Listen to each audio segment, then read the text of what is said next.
आजपासून महिलांना लागणार डबल तिकीट, सरकारचे नवीन नियम. महाराष्ट्र राज्य परिवहन महामंडळ यांनी महिला आणि ज्येष्ठ नागरिकांसाठीच्या प्रवास सवलतीत काही नवे नियम आणले आहेत. यामुळे अनेक प्रवाशांमध्ये संभ्रम निर्माण झाला आहे आणि महिलांना दुप्पट दर द्यावा लागणार अशा अफवा पसरत आहे. मात्र वास्तव हे आहे की सवलत योजना बंद झालेली नाही, परंतु तिचा लाभ घेण्यासाठी आता काही विशिष्ट कागदपत्रांची आवश्यकता आहे. या बदलांमुळे योजनेत अधिक पारदर्शकता आणि व्यवस्था निर्माण करण्याचा प्रयत्न केला जात आहे. गेल्या 2 वर्षापासून लागू असलेल्या या सवलत योजनेमुळे लाखो महिलांना आणि वृद्ध नागरिकांना प्रवासाच्या खर्चात मोठी बचत झाली आहे. परंतु या योजनेमुळे एसटी महामंडळाच्या आर्थिक स्थितीवर दबाव आला असल्याने आता अधिक नियंत्रित पद्धतीने या सवलतींचा वापर करण्याच्या दिशेने पावले उचलली जात आहेत. योजनेचा इतिहास आणि यशाची कहाणी. मार्च 2023 मध्ये राज्य सरकारने महिला सक्षमीकरणाच्या उद्देशाने महिलांसाठी 50% आणि 75 वर्षावरील ज्येष्ठ नागरिकांसाठी संपूर्ण मोफत प्रवासाची व्यवस्था सुरू केली होती. या निर्णयामुळे राज्यभरातील महिलांना मोठा फायदा झाला आणि त्यांच्या दैनंदिन प्रवासाचा आर्थिक भुर्दंड कमी झाला. एसटी बसच्या प्रवासी संख्येत लक्षणीय वाढ झाली आणि अनेक महिलांनी या सुविधेचा वापर केला. या योजनेमुळे विशेषतः ग्रामीण भागातील महिलांना मोठा फायदा झाला, कारण त्यांना रोजच्या कामधंद्यासाठी, शिक्षणासाठी किंवा वैद्यकीय सेवेसाठी शहरांमध्ये जाणे भाग पडते. या सवलतींमुळे त्यांच्या कुटुंबावरील आर्थिक ताण कमी झाला आणि महिलांच्या स्वातंत्र्यात वाढ झाली.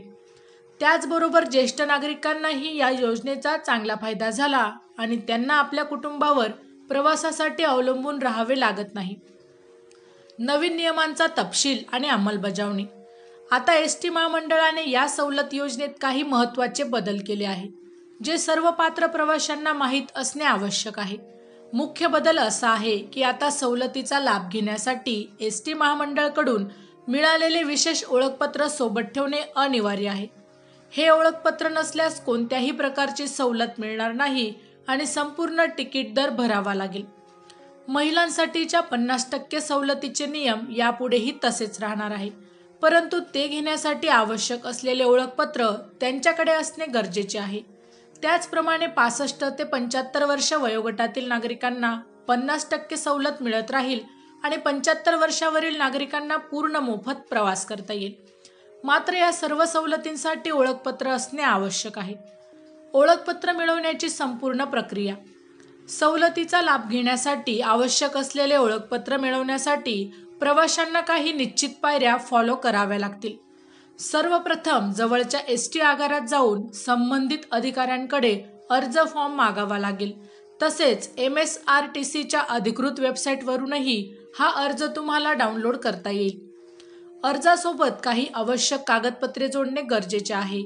वय सिद्ध करण्यासाठी आधार कार्ड, पॅन कार्ड किंवा जन्म प्रमाणपत्र यापैकी कोणतेही एक कागदपत्र सादर करावे लागेल. रहिवासी प्रमाणपत्र आणि 2 पासपोर्ट साईजचे छायाचित्र देखील आवश्यक आहेत. सर्व कागदपत्रे सादर केल्यानंतर ओळखपत्रासाठी एक नाममात्र शुल्क भरावे लागू शकते. अर्ज सादर केल्यानंतर निश्चित कालावधीत ओळखपत्र तयार होईल. या संपूर्ण प्रक्रियेत साधारणतः 2 आठवड्यांचा कालावधी लागू शकतो. ओळखपत्र मिळाल्यानंतर प्रवासी आपल्या सवलतीचा संपूर्ण लाभ घेऊ शकतील. योजनेवरील राजकीय वादविवाद आणि स्पष्टीकरण.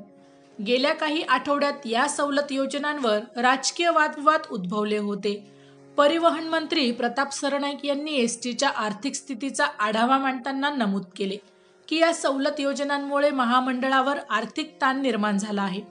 या वक्तव्यानंतर योजना बंद होतील अशी चर्चा सुरू झाली होती आणि विरोधी पक्षांनी यावर जोरदार टीका केली होती.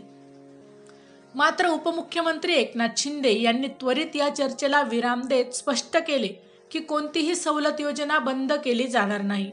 नंतर परिवहन मंत्री सरनाईक यांनीही आपल्या वक्तव्याचे स्पष्टीकरण देत सांगितले की योजना बंद करण्याचा कोणताही निर्णय घेतलेला नाही. या स्पष्टीकरणानंतर सार्वजनिक चर्चेला पूर्णविराम मिळाला आणि लोकांच्या मनातील शंका दूर झाल्या. समाजातील प्रतिक्रिया आणि मतभेद. नवीन नियमांबद्दल समाजात मिश्रित प्रतिक्रिया दिसून येत आहे. एकीकडे काही लोक या निर्णयाचे समर्थन करत आहे, तर दुसरीकडे काही गट यावर आपली नाराजी देखील व्यक्त करत आहे। समर्थकांचा असा युक्तिवाद आहे की ओळखपत्राची अट यामुळे सवलतीचा गैरवापर थांबेल आणि खऱ्या हक्कदारांनाच या योजनेचा लाभ मिळेल। दुसरीकडे टीकाकारांचं असं मत आहे की ओळखपत्र मिळवण्याची प्रक्रिया अवघड आहे आणि विशेषतः ग्रामीण भागातील गरीब महिलांसाठी ती अडचणीची ठरू शकते।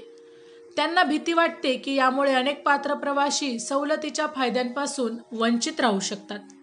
तसेच काही लोकांना वाटते की अतिरिक्त कागदपत्रांची मागणी योजनेत अडथळा आणू शकते। मात्र उद्यापासून महिलांना दुप्पट तिकीट द्यावे लागेल अशी अफवा पूर्णतः चुकीची आहे। सवलत योजना चालूच आहे आणि राहणारही आहे, फक्त तिचा लाभ घेण्याची पद्धत मात्र बदलली आहे। योजनेचे आर्थिक परिणाम आणि भविष्यातील दिशा। या सवलत योजनेमुळे एसटी महामंडळाच्या महसुलावर निश्चितच परिणाम झाला आहे। महिला आणि वृद्धांना दिल्या जाणाऱ्या सवलतींमुळे दररोज लाखो रुपयांचे नुकसान होत आहे। मात्र हे नुकसान सामाजिक कल्याणाच्या दृष्टीने आवश्यक मानले जात आहे। नवीन ओळखपत्रांच्या व्यवस्थेमुळे सरकारला या योजनेचा अधिक अचूक हिशोब ठेवता येईल आणि भविष्यातील नियोजन करणे देखील सोयीस्कर होईल। योजनेच्या मर्यादा आणि अपवाद। नवीन नियमांमध्ये काही मर्यादा देखील निश्चित केल्या आहेत, ज्यांची माहिती प्रवाशांना असणे आवश्यक आहे। राज्याबाहेरील प्रवासासाठी ही सवलत केवळ महाराष्ट्राच्या सीमेपर्यंतच लागू होईल। त्यानंतरच्या प्रवासासाठी संपूर्ण दर भरावा लागेल। तसेच काही शहरांतर्गत मार्गावर या सवलतीची अंमलबजावणी होणार नाही। हे नियम सर्व प्रकारच्या एसटी बसेसवर लागू होतात। साधी बस, मिनी बस, निम आराम बस, शिवशाही आणि शिवशाही स्लीपर सेवांवरही। मात्र ओळखपत्र नसलेल्या प्रवाशांना कोणत्याही प्रकारची सवलत मिळणार नाही। यामुळे प्रवाशांनी योग्य नियोजन करून प्रवास करणे आवश्यक आहे। सामाजिक परिणाम आणि दीर्घकालीन फायदे। या नवीन व्यवस्थेमुळे समाजावर काही दीर्घकालीन सकारात्मक परिणाम होण्याची अपेक्षा आहे। ओळखपत्राची व्यवस्था यामुळे योजनेचा गैरवापर थांबेल आणि खऱ्या गरजू व्यक्तींनाच याचा लाभ मिळेल। यामुळे एसटीच्या आर्थिक स्थैर्यात सुधारणा होऊ शकते आणि सेवेची गुणवत्ता यामुळे वाढवता येईल। तसेच या व्यवस्थेमुळे सरकारला या योजनेचा अधिक अचूक आकडेवारी मिळेल, ज्यामुळे भविष्यातील धोरण निर्धारित मदत होईल। ओळखपत्राच्या माध्यमातून प्रवाशांची संख्या, त्यांचे प्रवास पॅटर्न आणि सवलतीचा वापर यांची नेमकी माहिती मिळेल। या डेटाचा वापर करून अधिक चांगल्या सेवा पुरवता येतील। योजना चालूच, पण नवीन पद्धती अनिवार्य। एकूण मिळून पाहता महिला आणि ज्येष्ठ नागरिकांसाठीच्या एसटी प्रवास सवलती बंद झालेल्या नाहीत।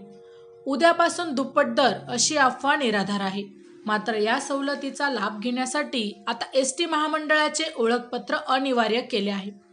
हे ओळखपत्र मिळवण्यासाठी काही कागदपत्रे आणि शुल्क भरावे लागू शकते, पण त्यानंतर पूर्वीप्रमाणे सवलत मिळत राहील। सर्व पात्र प्रवाशांनी लवकरात लवकर या ओळखपत्रासाठी अर्ज करावा, जेणेकरून त्यांचा दैनंदिन प्रवास बाधित होऊ नये।